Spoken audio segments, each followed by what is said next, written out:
Roma, 68 d.C. O império treme. O fogo já devastou a cidade. Os inimigos se aproximam. O povo está dividido. E o homem mais temido do mundo está morto. Ou será que não? Logo após o suicídio de Nero, algo estranho começou a acontecer. 3 homens surgiram das sombras. 3 vozes dizendo: "Eu sou Nero."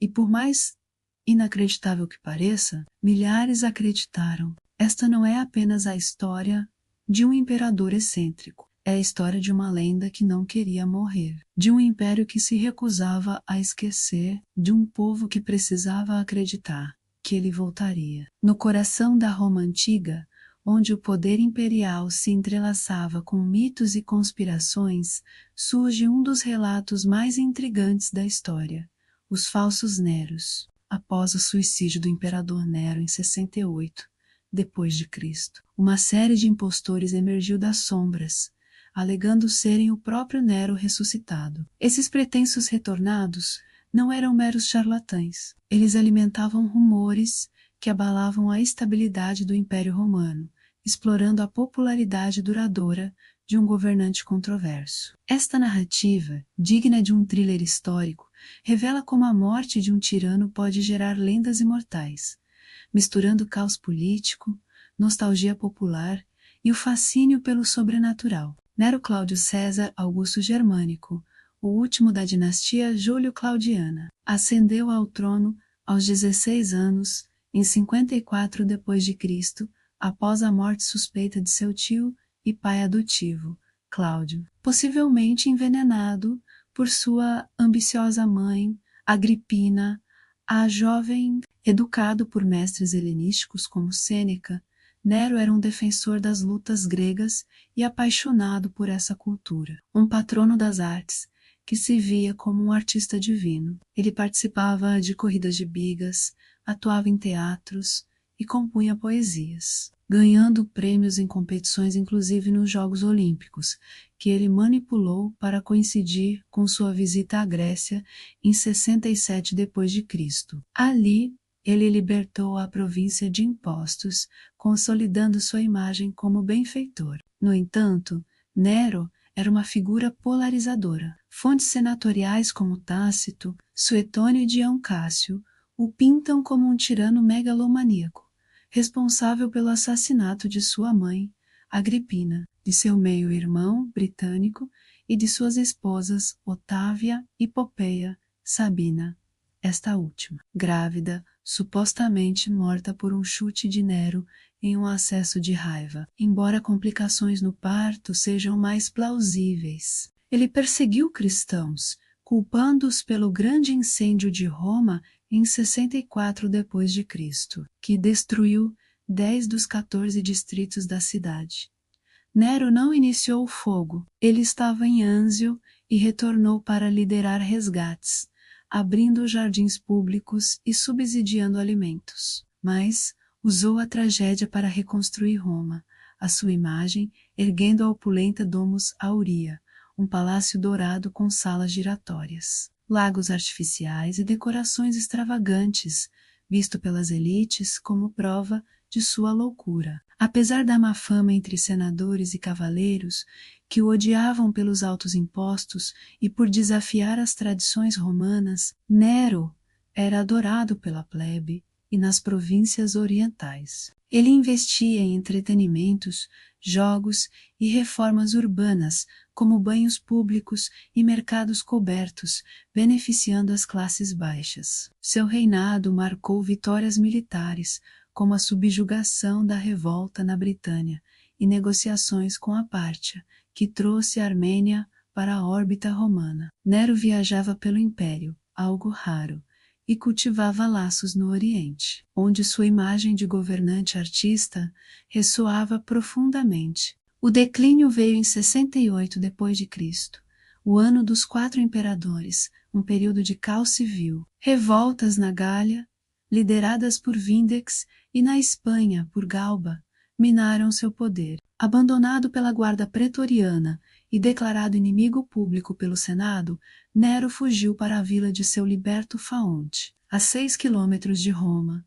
Ali, hesitante, ordenou que cavassem sua cova, lamentando que artista morre comigo. Auxiliado por seu secretário, cravou uma adaga em sua garganta ao ouvir a aproximação de soldados. Tinha 30 anos. Seu corpo não foi exibido publicamente. Foi cremado em segredo e enterrado no túmulo familiar dos Domícios, no Monte Píncio, com vestes bordadas a ouro, graças a um acordo negociado por Escelus. Liberto de Galba, essa falta de testemunhas e o sepultamento irregular, longe do mausoléu de Augusto, alimentaram dúvidas.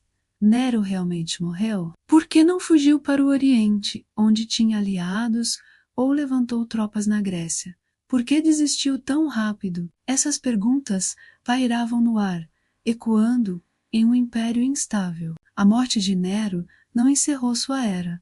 Ela a imortalizou. Rumores de sobrevivência se espalharam, impulsionados por profecias sibilinas e crenças messiânicas no Oriente. Seu túmulo era visitado como o de um mártir, com flores e velas deixadas por séculos, e estátuas erguidas na rostra como se ele vivesse. Então surgiram os impostores, os falsos Neros, ou pseudo-Neros, explorando o vácuo político e a nostalgia. O primeiro apareceu em 69 d.C., na Grécia Caia, durante o caos dos 4 imperadores, um escravo ou liberto.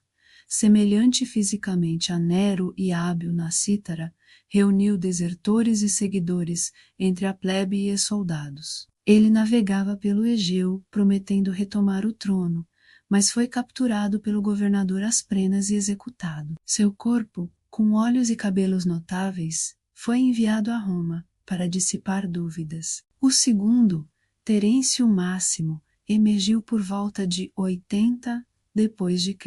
Na Ásia Menor, durante o reinado de Tito, mais ousado, ganhou apoio local e buscou aliança com a Pártia. Inimiga de Roma, John Cássio relata que sua semelhança vocal e física causou alarme em Roma, mas ele foi descoberto e morto, servindo como peão para desestabilizar o império. O terceiro surgiu em 88 ou 89 d.C., na Pártia, sob Domiciano. Novamente apoiado pelos partos, que viam em Nero uma ferramenta contra Roma, foi entregue aos romanos para evitar conflitos diplomáticos e executado. Suetônio, jovem na época, nota como o nome de Nero ainda ecoava entre os partos. Mas por que esses impostores prosperaram? Nero era popular no Oriente e entre a plebe romana, que o via como benfeitor,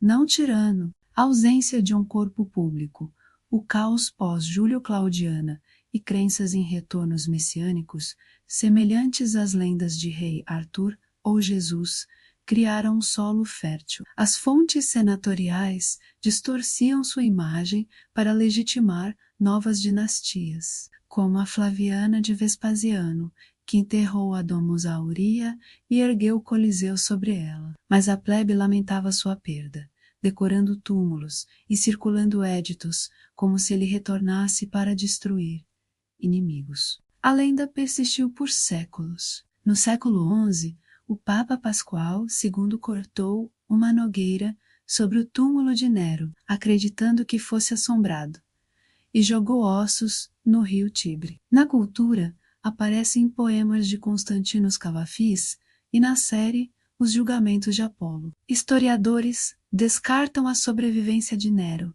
Fontes unânimes confirmam o seu suicídio e que os impostores eram oportunistas. Achados arqueológicos recentes, como a descoberta de seu teatro em 2023, reforça sua paixão pelas artes, explicando sua aura. Os falsos Neros não eram reais, mas revelam a força de um legado. Nero, artista ou anticristo, vilão ou vítima, continua a fascinar, provando que algumas mortes nunca acabam. Séculos se passaram desde que Roma foi palco dessa história, mas a lenda ainda vive. Nero, vilão ou mártir, gênio ou monstro. Sua sombra ecoa entre as ruínas do império e nas páginas da história. E talvez o que realmente nunca morre não seja o homem, mas a vontade do povo de acreditar que ele pode voltar. Se essa história te intrigou, curta o vídeo e compartilhe com quem também ama os mistérios da história. Se inscreva no canal e ative as notificações para não perder os próximos capítulos do passado. E agora queremos saber, na sua opinião, Nero foi vítima de uma conspiração ou apenas um tirano temido? Deixe seu comentário abaixo. A história não termina, ela apenas recomeça com novas versões. Inscreva-se para descobrir mais e os vejo no próximo vídeo.